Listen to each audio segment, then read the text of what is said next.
podcast, The Book Isn't Necessarily Better, presented by the Community Library Network.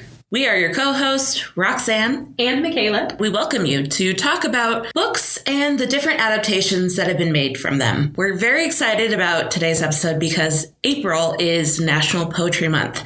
And Mikayla, why don't you tell us a little bit more about that? Sure. National Poetry Month is celebrated every April by publishers, libraries, schools, the like.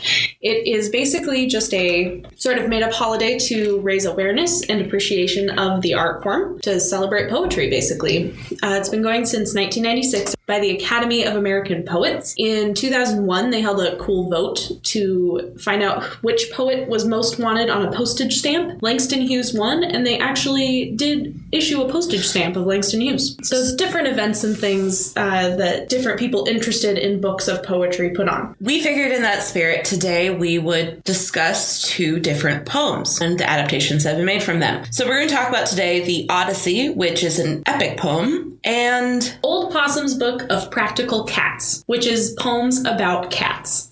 Meow. And only cats. Indeed. Mm-hmm. So let's start with the Odyssey, which is considered an epic poem. If you've ever seen a book of it, it's a doorstop. This is a poem that was really an oral tradition for many, many, many years.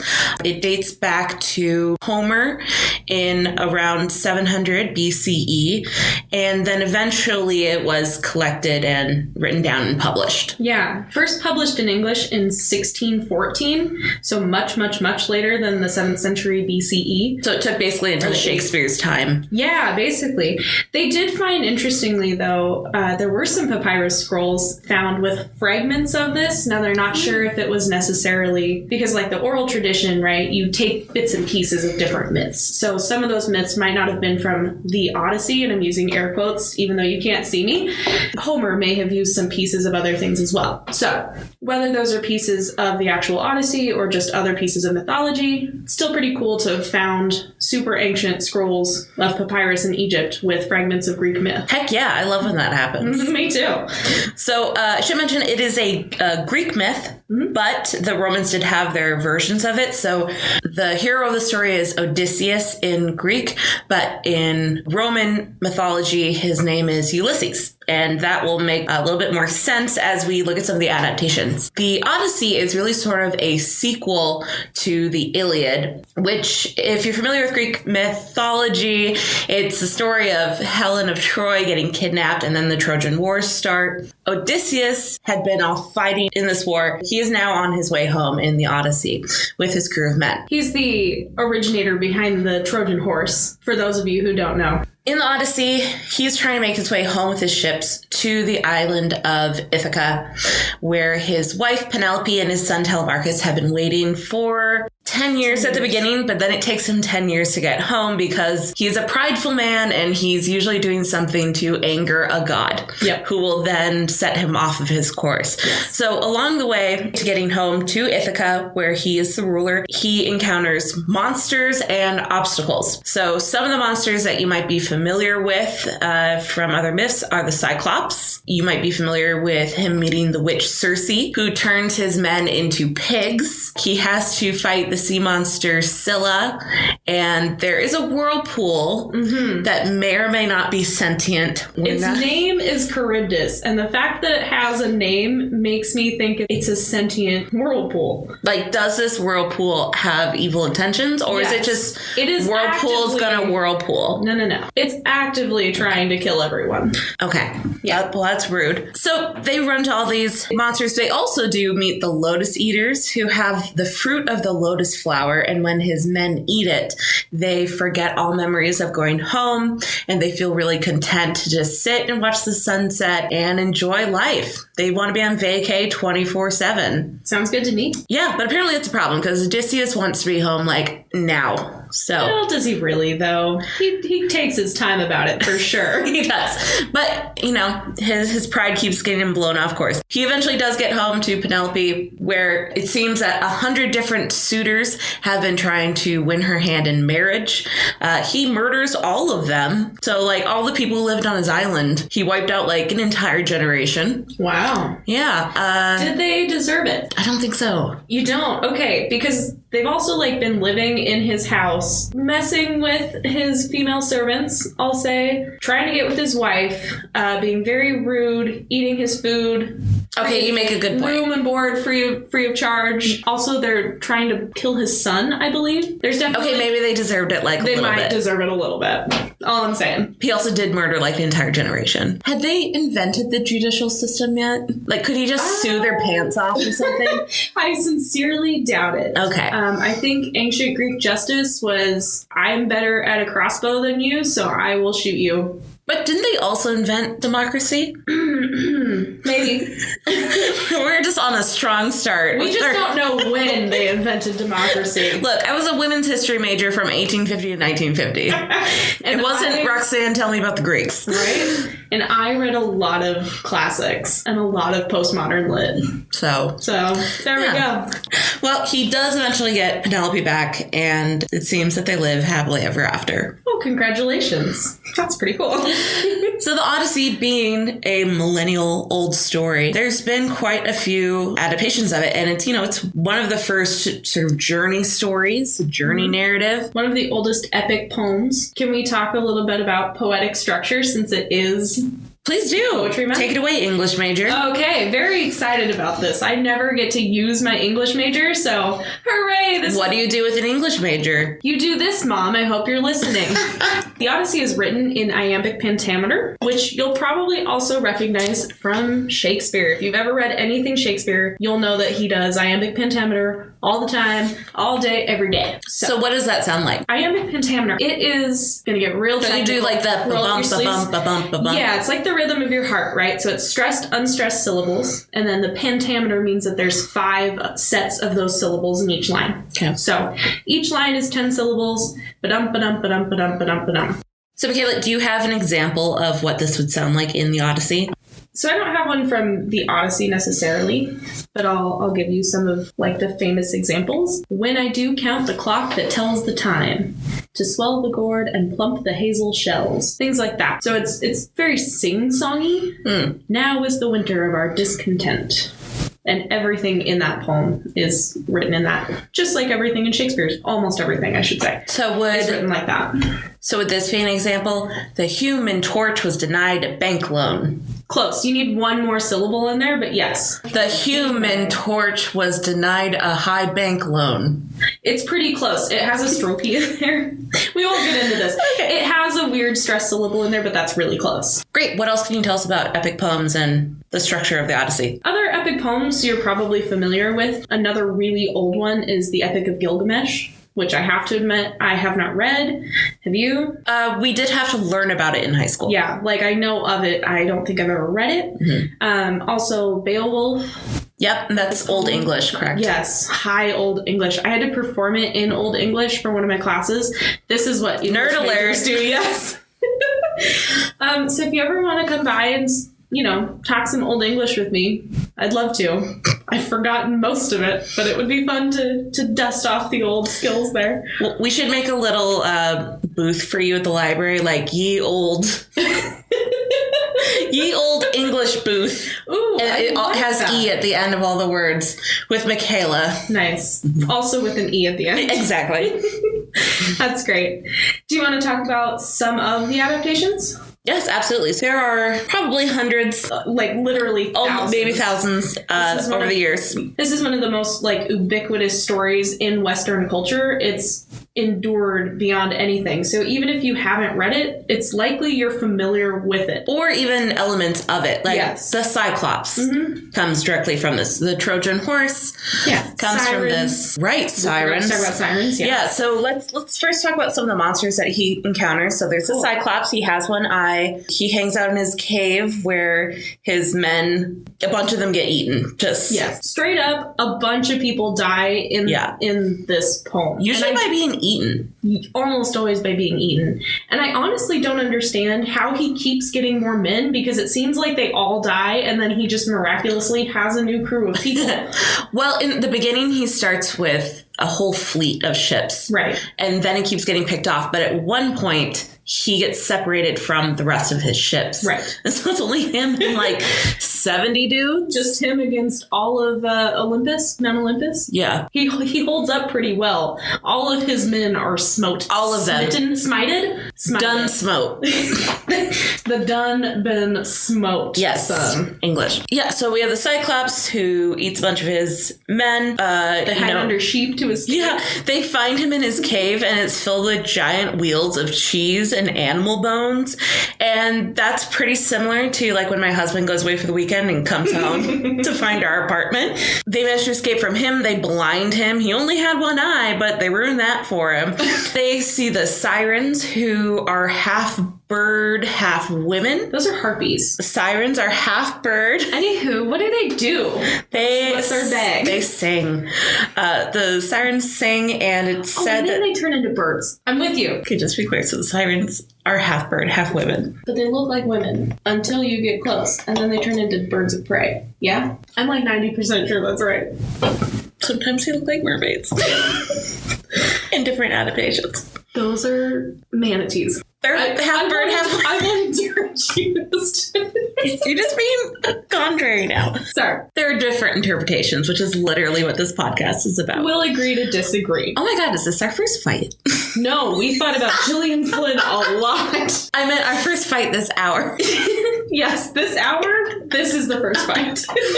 Anyway, there's these things called Sirens, and they lure men to go crazy.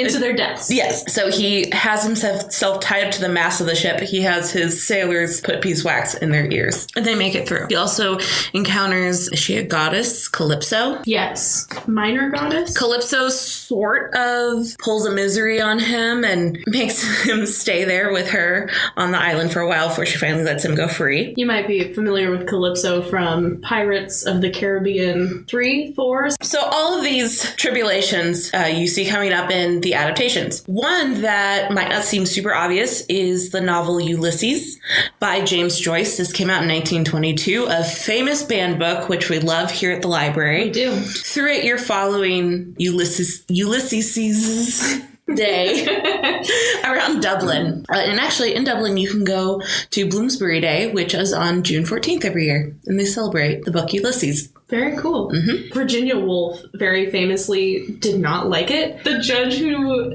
decided it wasn't obscene, so it could be exported, called it an emetic book. So people have very visceral reactions to Ulysses. Because it wasn't actually published here in the States until 1929, right? Yeah, it was a little bit later. Mm-hmm. I think that's what the court case was about, where the judge had to let it through. One that surprised me is that the novel Cold Mountain, which was later made into the movie with Renee Zellweger that she won her Oscar for, is a spin on The Odyssey. No way! Yeah. I learned something new. I know. I've read the book, I've seen the movie, and it does make sense. So you're following Jude Law as he's trying to make his way home, deserting the Civil War, to his fiance, I suppose. Mm-hmm. And along the way, he has trials and tribulations. But being that the Odyssey is also, again, the oldest representation of the journey story, then it really can be anything. For instance, the SpongeBob SquarePants movie is also based on the Odyssey. No, you're lying to me. No, it is. There's, of course, a Simpsons episode. And then there have been some revisionist stories lately. So Cersei is a book that we just read, which I really enjoyed. It is the Odyssey story, basically through the point of view of Cersei, the witch, who lives on Aia. Aia. All the vowels. She She just lives on Vowel Island. Is it literally A-E-I? I believe so. A-E-I-A or I-E? Aia. In case you're trying to look for it in the catalog, it's by Madeline Miller. Came out in 2018. And she lives on the island A-E-A-E-A. So I've also seen some critical theory that there could be a really strong argument that most Pixar movies simulating the Odyssey. So if you think about it, they're usually a hero on a journey home, like Finding Nemo, Inside Out, and Up. I want to mention one more revisionist one really quickly, because it's by my favorite author of all time, Gillian Flynn. Never in a million years. The great grand dame of Canadian literature, Peggy Atwood, Margaret Atwood, for those of you who aren't familiar. She wrote several years ago a book called The Penelopiad, playing off of the Iliad, and it is the Odyssey from the point of view of Penelope and also of some of the slave women from their home who were taken advantage of by the suitors who were there. Oh, that sounds great. It's really great. It's part of, they did like a whole series a while ago called the Canongate Myth series, where they got different like high profile authors to rewrite different myths. So like Philip Pullman did one, Jeanette Winterson did one. They're all really good. Wow, that sounds great. Yeah, highly recommended. It just occurred to me, Mikayla, I think there is another famous movie that could be in this tradition. Do you think... Milo and Odyssey's Journey Home. Don't you dare bring up Milo and Odyssey. You know that movie makes me cry. It takes them forever to get home. I know. They face lots of monsters. That movie took 4 years to make. Did it really? Yes. Oh because they kept killing animals. No, I don't know. I just made that. No animals were harmed in the making of this podcast. No. Okay, I'm sorry. What actual movie? So the movie that I think really follows this tradition is Dude, Where's My Car? Okay, I haven't seen it. I'm sorry. They need to find their car, and they have to go through a lot of trials and tribulations. Oh, you could also say Harold and Kumar might be. Okay, I have seen that one. Harold and Kumar Go to White Castle could be in Odyssey. If you think of White Castle being their home. What's our most famous adaptation we'd like Why to don't you get to the point, Roxanne? The adaptation, this is a gentle push towards. Yeah, the adaptation that we're really looking forward to talking about today is one of my favorite movies. Great replay value. Oh Brother, Where Art Thou? This came out in 2000, and it's made by Joel and Ethan Coen. And guess where they're from? Where are they from, Roxanne? They're from Minnesota. Oh, isn't everyone? Everyone, I know. Isn't it funny if you talk to me? Just all everyone roads lead to Minnesota.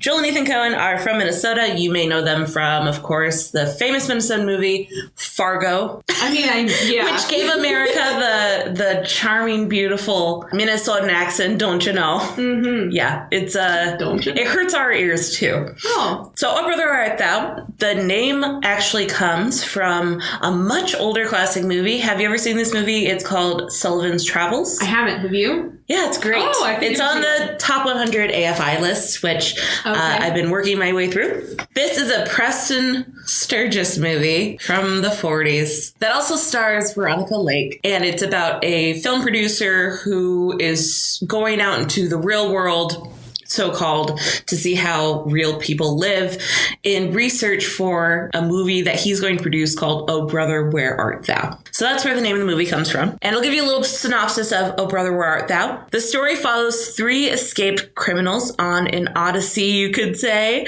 through the Depression American South. Specifically Mississippi. It stars George Clooney as the leader of the gang. He's convinced his 2 cronies that he just happens to be leg shackled to in the beginning because they're working on a chain gang to accompany him to find what he says is buried treasure. What he says is buried treasure from a heist he did. In reality, he's really just trying to get home to his wife, who's played by Holly Hunter, before she remarries. Along the way, the trio encounters all manners of obstacles and danger that parallel the journey of Odysseus and his crew. Some of the great scrapes they get into have parallels, like the Sirens. They meet 3 Sirens who, we'll just call it Oh Brother, are like washerwomen at a creek. Roxanne, are these women half bird, half woman? They just woman? What's the deal? It's not clear.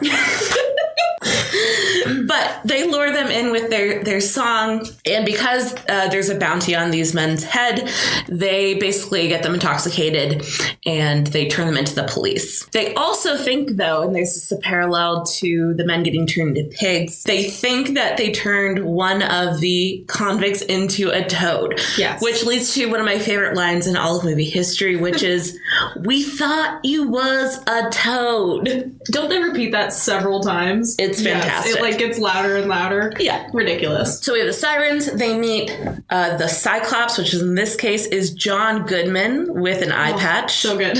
Who takes him on a picnic. He's a Bible salesman. Oh, he's a Bible salesman. A one-eyed Bible salesman. Yes. He was going to rob them, so they have to knock him out. Mm-hmm. Much like they had to blind the Cyclops to get away from him. There are a lot of similarities to Penelope and Holly Hunter, so he's trying to get back to her. She makes him pass a test as a sign of faithfulness. So he has to go find the wedding ring that he originally gave her. In the original epic poem, he has to complete a test, which is to... Penelope tells Odysseus she's going to move the bed into the other room for him, and he knows she can't do that because they built their bed out of a live olive tree. Which sounds so cool. Way cool, guys. If you can, find a live olive tree, build your entire house around it. Totally possible to do in northern Idaho. 100%. Yeah, so because he knows that that's not possible, it's a trick question. Mm-hmm. She knows it's Odysseus. There's a lot of testing in that, though. He gets continually tested by, like, everybody in that book. It's a big theme. And there's, like, a whole, like, etiquette to testing people. Like, you have to ask questions. Answer me these questions free. Yes. And then they have to question you, and you have to, like, use your knowledge to, like, prove you are who you say you are. It's very complicated. So it's essentially like a pub trivia all the time. It's the pub trivia of ancient Greece. Which reference librarians would be really, really good at. Yes. Who am I kidding? I wouldn't last an hour in ancient Greece. I'd be eaten immediately. Right. Cyclops, done. Dead. He'd be like, what else do you have? So going back to Oh Brother, the music for this movie is amazing. It features a lot of sort of old-timey gospel music. And Mikayla, I'm going to put you on the spot. Oh, thank you.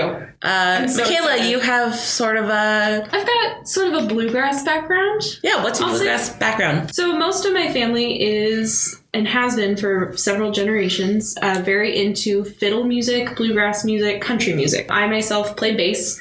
I have a lot of cousins and siblings and aunts and uncles who are like some world-class fiddlers out there. Not to brag or anything, but they're pretty cool. Can I ask a question? Yeah. When you say that you're fiddling, do you spell it with an IN apostrophe or do you add the G?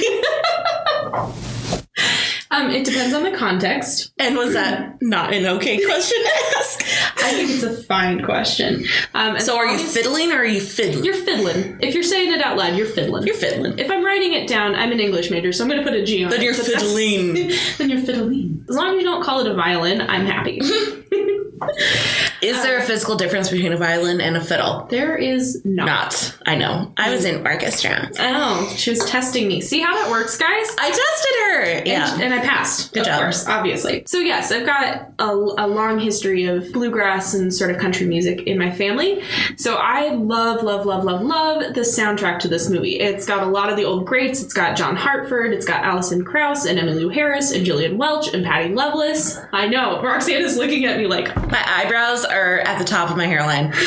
Anyway, it's a beautiful soundtrack. I actually one time was lucky enough, a local school put on a performance of Oh Brother, Where Art Thou? And my cousins and I were the band, the live band for the... That's amazing. It was so fun. It was extremely fun. Loved it. That sounds really fun. Yes. So I have a very deep affinity for the music in this movie. You're not the only one because it won the Grammy that year for Album of the Year. Mm-hmm. That doesn't surprise me one bit. Nope. Although I am sorry to tell you that is not George Clooney's real singing voice. I knew that. Although he is the nephew of famous Rosemary Clooney. No, he's not. Yes, he is. Wow. See, I learned so many new things when we talk about this. It's great. Now my eyebrows are in my hairline. Few less fun facts. The Coen brothers never actually read the book of the actual epic poem. They just used a comic book version of the story as their guide. Do your research, kids. But I will tell you that the man who plays sort of the dum-dum of the group, his name is Delmar. Yeah. He actually is like a classically trained, went to, I believe, Brown University for drama, and he had read the entire thing, and so he was the fact checker. Okay. Oh, and then one last correlation is that when Delmar and Pete are baptized, there's this scene where a whole congregation of people are singing, and they're sort of in a trance, you could say. They follow them into the river to get baptized. They get baptized, and they're so happy they don't care about the treasure anymore. And that's fairly similar to the Lotus Eaters, who are just happy and they don't need to go home. Also a beautiful song. Yes. Is that a classic? Yeah. It's an older gospel tune. So what are some of the songs in the movie that are like classic? Like classic ones? You Are My Sunshine is in there. That's an old standard. Mm-hmm. The one we just mentioned, Down by the River to Pray. There's also The Big Rock Candy Mountain, which is, I don't know if you've ever heard that. It's kind of an old... Do you have some of the lyrics for Old Rock Candy Mountain? It's a hobo tune. It's a hobo tune. In the Big Rock Candy Mountains, you never wash your socks, and little streams of alcohol come trickling down the rocks. There ain't no short-handled shovels, no axes, saws, or picks. Oh, I'm gonna go where there ain't no snow. And the birds and the bees and the cigarette trees, the lemonade springs and the bluebird sings in the Big Rock Candy Mountains. What do you think? Can I join your band? Yeah, come on, Ricky, let me be in the show. The Library Bluegrass Band. That does it for the Odyssey. We're going to move on to now something completely different. Mm-hmm. Mikayla, take it away. We're going to go from an epic poem which has so much plot. It's nothing but plot. Plot all day long. Is there plot? There is plot. Oh. We're going to move on to Old Possum's Book of Practical Cats, which has no plot. It's all poems about cats. If you're looking for a plot, is there one? There is if you're going to watch the musical or the movie. But if you're just reading the book, poems. Yeah, if you're just reading Old Possum's Book of Practical Cats, you're going to enjoy so much of it. It's going to knock your socks off, but there is no plot. You're just going to read poems about cats' names. I should say, Roxanne and I are both big fans of cats. We both have black cats. Roxanne, what's your cat's name? Her name's Daphne, and she is cute, but most people hate her. What? She's kind of a jerk. Oh, okay. Yeah. My little black cat is the absolute opposite. She's the sweetest cat that's ever existed. Yeah, our cat likes me and Ryan, my husband, but nobody else. Nobody else, yeah. Mine's like that, too. Her name is Sherlock Holmes. Because English major mom, and but we just call her Purrs. Oh, for short. Well, speaking of cat names, there are some amazing cat names in this book. The Old Possum's Book of Practical Cats was written by Thomas Stearns Eliot. You might know him better as T.S. Eliot. In 1939, he was awarded the Nobel Prize in Literature in 1948 for his outstanding pioneer contribution to present-day poetry. He's a modernist poet and was friends with a lot of beat poets, including Ezra Pound. Ezra Pound was a huge fan of his, said he was one of the only people who both did his own training and became a modernist on his own. He was like, normally you see someone who either trained themselves or became a modernist themselves, but not both. So he was like super impressed with T.S. Eliot.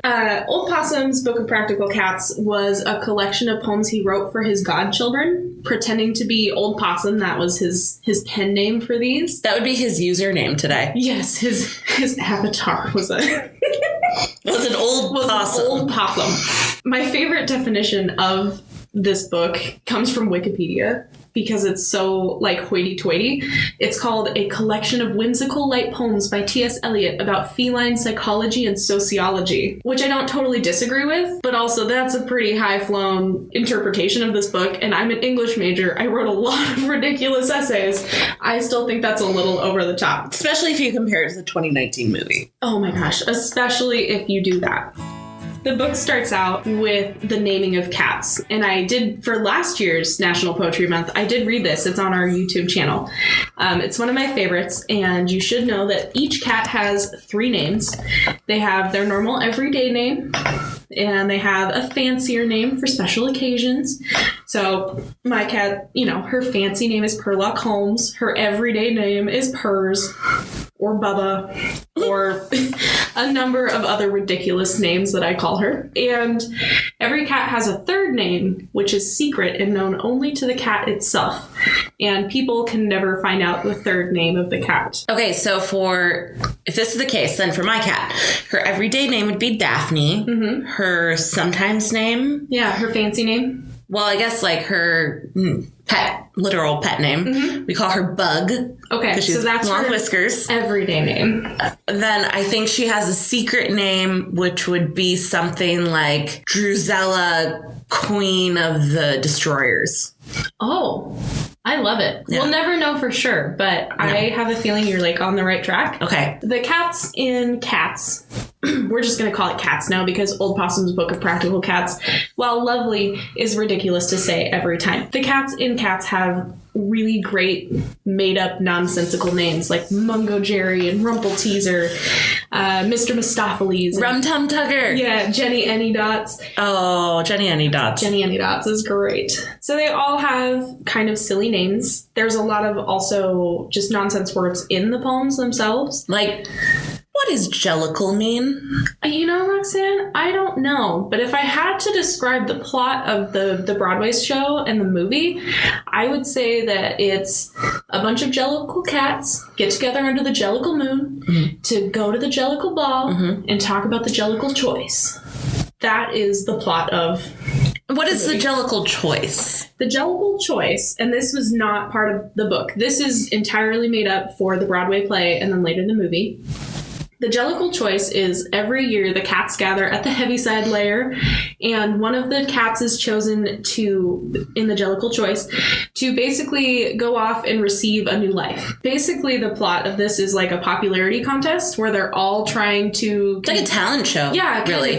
Throwing their hats in the ring to become the jellicle choice and receive a new life. You know what's confusing, though? A lot of cats seem like they're doing great. Most of them, yes. Like, what? I don't think they need to move on yet. No. I think it's more just like a vanity thing, you know? Cats are kind of vain. They're like, my fur is looking a little shabby today. Maybe I'll try and be the jellicle choice this year. We brought up the jellicle cat song because that's the first song in the musical. And I wanted to just read the kinds of cats they say you can be. Yes. They say jellicle songs for jellicle cats, and then they have a whole list of what kind of cats are in this group. So, Mikayla, I'm going to read this, and then maybe we can figure out what kind of cats we would be. Sure. So there's practical cats, dramatical cats, pragmatical cats, fanatical cats, oratorical cats, delphorical cats, skeptical cats, dyspeptical cats, romantical cats, pedantical cats, no, I'm not done yet, critical cats, parasitical cats, allegorical cats, metaphorical cats, statistical cats, and mystical cats, political cats, hypocritical cats, clerical cats, hysterical cats, cynical cats, and rabbinical cats. That's the last one, rabbinical cats? Mm-hmm. Lovely. If I had to choose from all of the, like, I don't know what delphinical cats means, but I want to be that kind of cat. Does it mean like you're a... Like an oracle? Yes. Yeah. I mean, I'd like to be that. I think if I had to slot myself into any one of those, I'd probably be a pragmatical cat. I want to be an allegorical cat. That sounds really good. Oh my gosh, speaking of allegorical, you guys, I didn't even tell you like my favorite part of Cats. The book, not the other stuff. My favorite part of the book is that it's been illustrated several times, but the best illustrated version, Edward Gorey illustrated a version of Cats. If you don't know who he is, come find all of our books by him. Please read the Gashly Crumb Tinies. Well, first the Broadway play. Have you seen and or do you like the Broadway play? I have a lot of feelings and thoughts. Thanks for asking. Mm-hmm. So I'm not a diehard Cats fan. I'm upset. I'm a diehard musical fan, but Cats was never really on my radar growing up. I did go to see it when I was in high school, so I have seen it live. I have seen the videos. I think that I actually appreciate it more now if I look at it like a dance review, as if I'm going to a ballet. Yeah, and that's more what it's about, is because the plot, even though there is a plot in the Broadway play, it's less of a plot and more of just songs about cats. Mm-hmm. I would like to recommend, if you like this sort of analysis, that one of my favorite people who does this on the internet, her name is Lindsay Ellis, and she is a film analyst, you could say, and she does a 57-minute video called Why is Cats? And she breaks down how Cats came to be. It's really fantastic. Mm-hmm. You just type in "why is Cats," but she does make the point that somebody was talking to Andrew Lloyd Webber about what Cats is about, and they were trying to analyze it, and he just stopped them and he said, "Tim, it's about cats." So this is a situation, like, don't look for logic where there is none. Right. Honestly, if you're a fan of ballet, go see the live show or watch the 1998 Adelphi Theater show. If you're a fan of music, it's got really great music. It does. Okay, thank you. I just want to make sure you absolutely it too. Okay. On the drive to work today, I was like, Angelica, I did that all the way home last night. Also, the Mr. Mistopheles song will get stuck in your head. That's my favorite. It's only one line over and over. Yes, but it's really good. It is really good. I also love Mungo Jerry and Rumpelteazer. It pays off. Pays off hard. It did come around. Andrew Lloyd Webber was testing to see if he could write music to predetermined lyrics. Oh. Yeah. So, like, it's kind of a chicken or the egg situation where the answer is the one you wouldn't think it was. The lyrics got written first, and then he put music to them. They're changed very, very little from the poems to the songs in the musical, except for he actually staged some of the songs he had, like, finished, just at, like, a little kind of like outside soiree sort of thing. And T.S. Eliot's widow actually came to that and brought him some unpublished poems from T.S. Eliot that were like too dark for the collection. Right, because it was written for children. Yeah, it was written for children. But if you've seen the movie and or play, you know that Grisabella's kind of like a very gruesome character. She's been like... So Grisabella is the glamour cat. Mm-hmm. She was once very beautiful and sang very well, which caterwaul is basically the word you want. She caterwauled at the moon a lot and she's really old now. Her coat is kind of tattered. I think she's kind of been beat up on other cats. They don't want her to come to the Jellicle Ball. She's basically just the outcast of the cat world, and everyone else is mean girls. My favorite part about her makeup is that it looks like she has, markings around her eyes, but the makeup also looks like mascara running down her face. It does. Which is great. It's a really good device. So T.S. Eliot's widow had brought him some unpublished poems, and he used those also. And he also used fragments from other Eliot works, so things from The Dry Salvages and Rhapsody on a Windy Night also kind of made their way in there. But mostly it's unchanged from the original Old Possum's book. Also a fun fact from that one, the producer on the movie, we're moving into movie territory now, because if you haven't seen the Broadway play, there's not really a way to get that except to watch the 1998 filming. Yeah, where they essentially just filmed, was it the London cast? Yeah. They just filmed the London cast, and I mean, it's a pretty standard, that's easy to find, I'm sure we have it at the library We here. do, I checked, yeah. There's also a 2019 film. Yeah, so it's almost like 2020.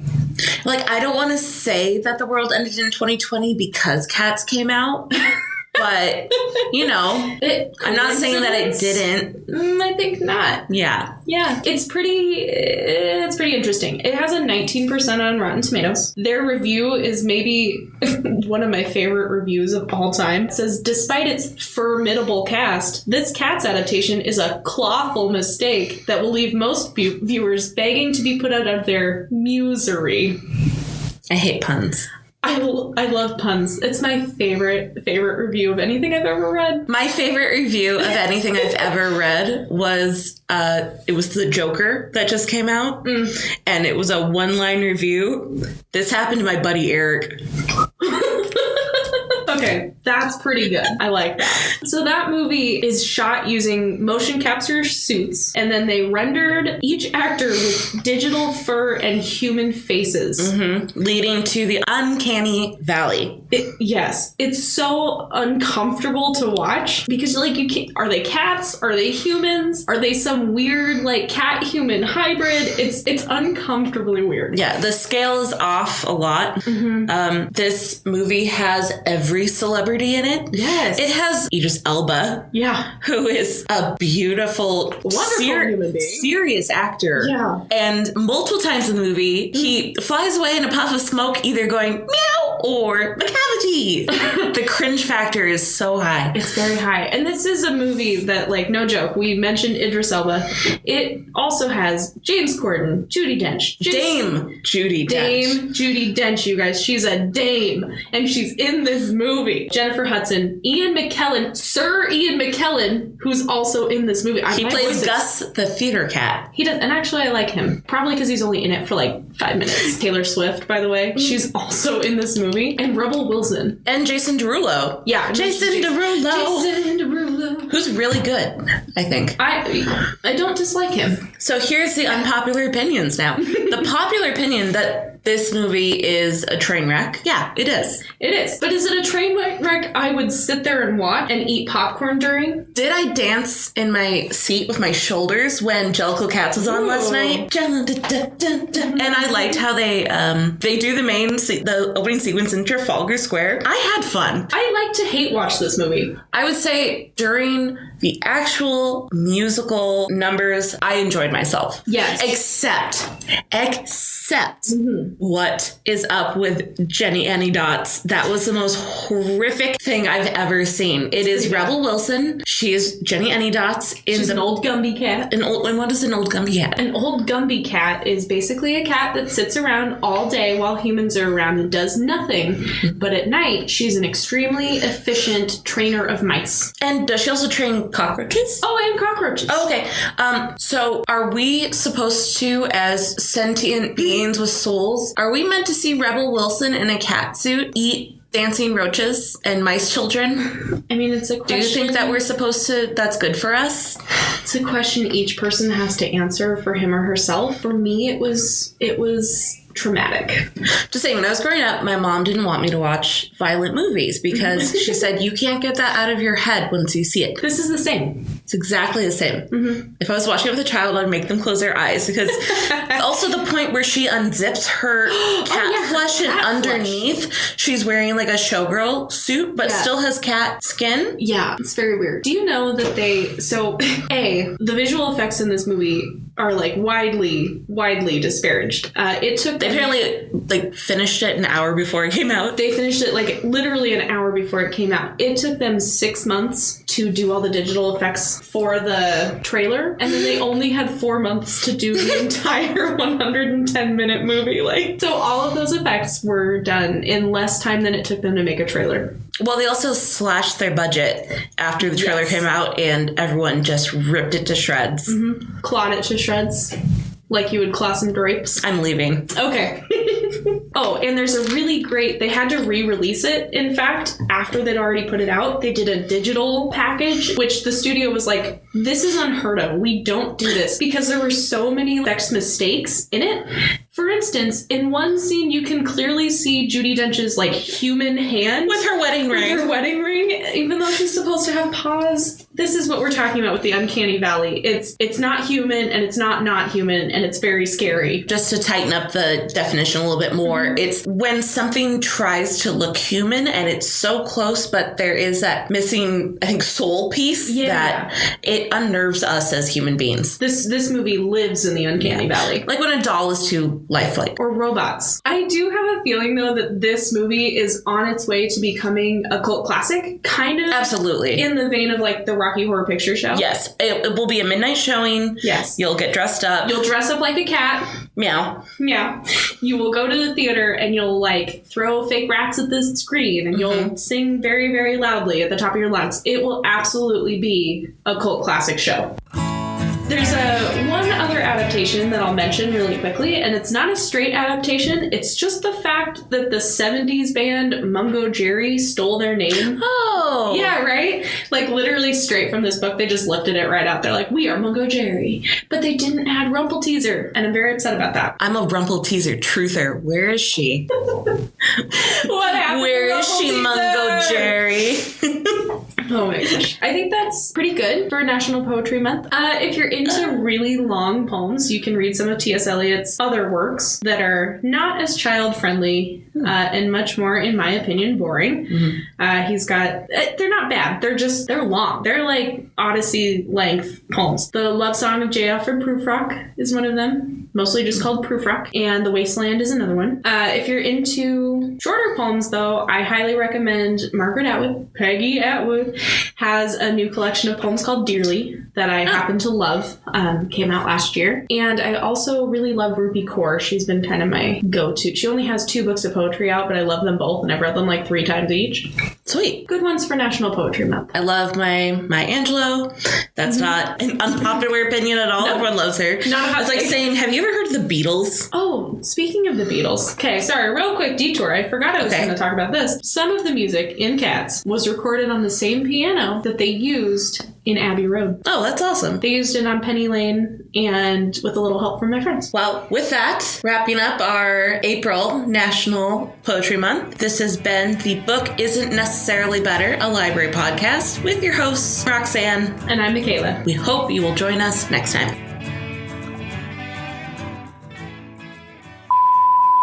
And the birds. Start this over. Let's start the siren part over. Sorry. I'm trying to tell a story. Mm-hmm. And this is a certain Preston. This is a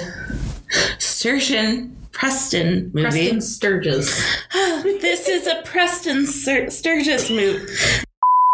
No, I wouldn't know how to. This was never my forte.